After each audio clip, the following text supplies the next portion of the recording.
Chris back again with an update on your hot rod. A number of accomplishments here in the last couple weeks since we've shown you last, and we're anxious to show you what we've got done. Actually, I mean the Chris part of we more than the me part of we, but nonetheless, let us show you what we've got for you here. So last time we talked, we had wires at the back of the motor compartment, and now those are all done. So the water temperature on the left side and the oil pressure on the right. The nice thing about the oil pressure is that it's actually remote mounted now. So Chris tried to mount it in the back, and there just wasn't sufficient room behind the firewall, or between the firewall and the engine. So he's now got it completely remote mounted and mounted to the firewall, but it is remote. So super sanitary and is not subject to the vibration of the motor because it's remote mounted. Super nice. Also, we had, last time we had wires down here on this side that were not at the time done, and those are all now done and tied up. If I can get that all sanitary. Pardon me, so that's all done. Pardon me. So everything inside the motor compartment's all done. Let's take you to the inside of the car. Step over the light and make it over here to the inside.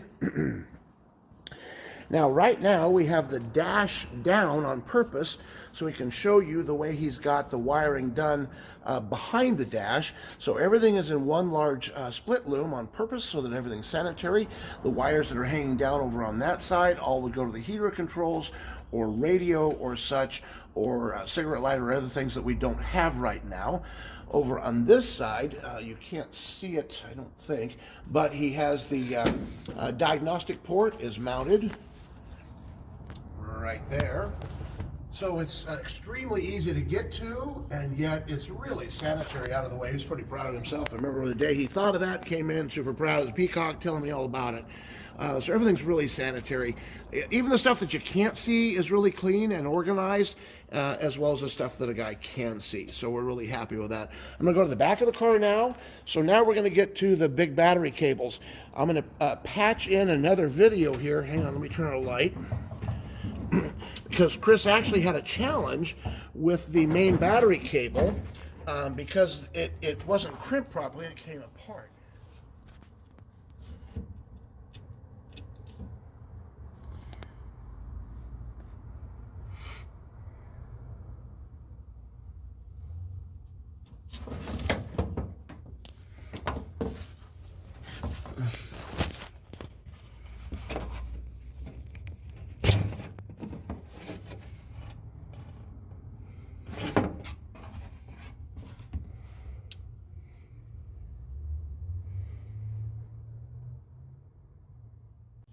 Fixed all that and now tied it up properly.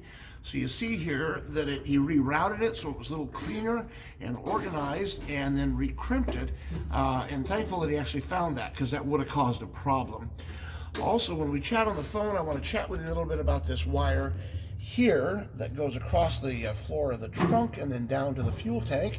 As you're certainly welcome to leave it that way, but we believe that there's a more organized or sanitary way to do that, as Chris can move it clear over to the side here. There's a way to get it out the trunk right through there and then across underneath, but we'd need to drop the fuel tank to do that. So we'll talk to you about that on the phone a little bit and see what you'd like to do, but we could resolve that for you if you'd like. I'm going to turn this back off and now come back up here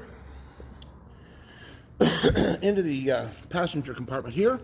So now we've got our interior lights here with the door switches that are all functional, and the gauges here that all work.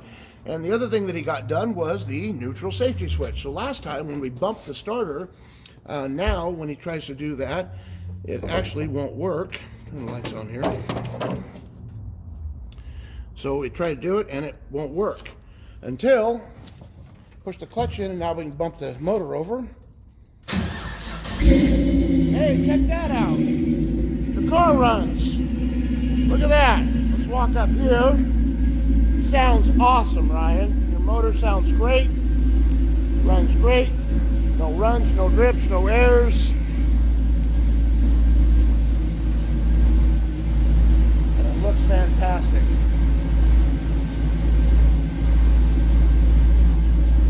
So, that's the good news. We'll go back in here to your gauges.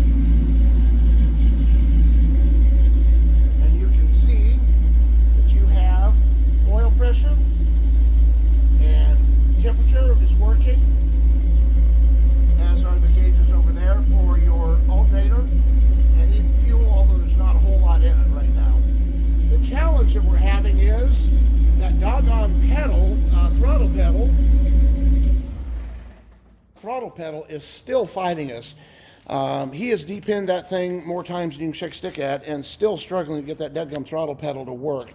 Russ ordered another one in, and even that one we're still struggling with. So apparently this is a common problem. Russ has had this problem with another build that he did for another LS swap. We'll get there, and I really had hoped to have this resolved so we can rev this thing up for you, but sadly we're just not there yet.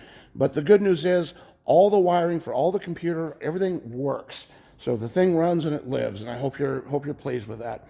So onward and upward. I'll get the paperwork up to you, and then we'll chat on the phone a little bit about a few of these details and see what you'd like to do for some of the additional wiring that we found, because I think we can improve a few things for you. But anyway, trust that you're happy. Let us know if you have any questions. Thank you very much, Ryan.